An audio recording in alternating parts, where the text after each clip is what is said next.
There are many people that may be considered vulnerable on the internet. Individuals may become more vulnerable the younger and older they become.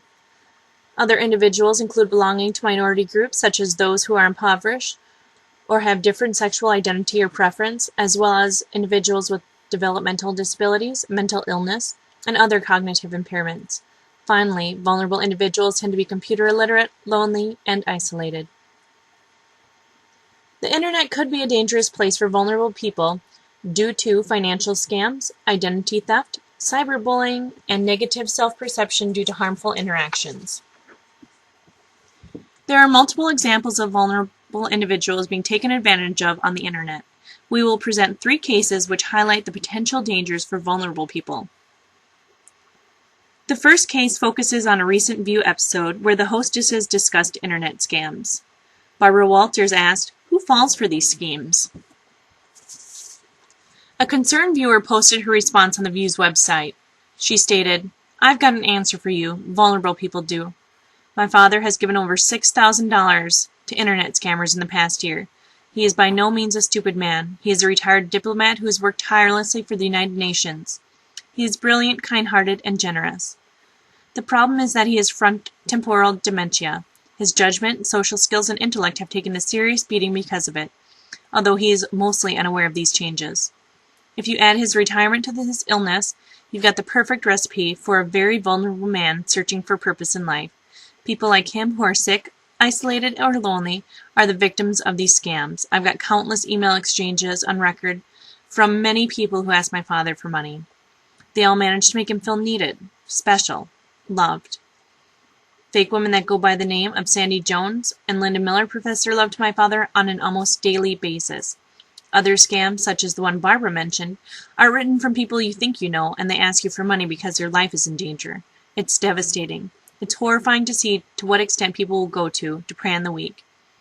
In our case, this obliges us to monitor my father's inbox closely to make sure he stops getting preyed upon.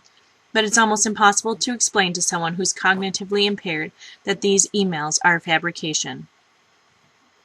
This case highlights the vulnerability of older adults and those with mental impairment. Unfortunately, this kind of scam happens quite frequently on the internet. Another vulnerable population are people who are depressed. In the U.S., as reported by the Centers for Disease and Control Prevention, 9% of Americans report they are depressed. William Merchant Dinkle decided to take advantage of those dealing with depression and suicidal thoughts. According to the UK Times Online, William posed as a depressed nurse and encouraged depressed individuals to commit suicide and even made pacts with them.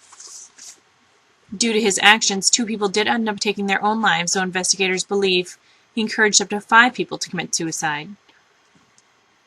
This case exposes that as many as 9% of the population may be vulnerable to people when dealing with the internet. Our final case portrays the travesty that cyberbullying can inflict. As reported by ABC News, Tyler Clemente, a freshman student at Rutgers University, committed suicide after his roommate secretly streamed videos of sexual encounters he was having in their dorm room.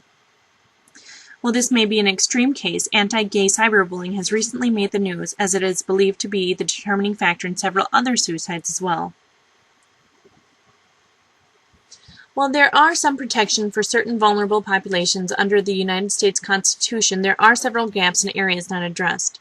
Unfortunately, the internet is a new frontier with different potential threats that have yet to be addressed. Due to our restricted assets and time, we were only able to dedicate a limited amount of time and resources to this topic. We are certain that there is a lot of professional knowledge among our friends, colleagues, and those who come in contact with this video. We ask you to share your ideas, concerns, and suggestions with us by email or by leaving feedback here. Please pass this along and become part of the generating ideas for the internet and making it a safer place. Thank you.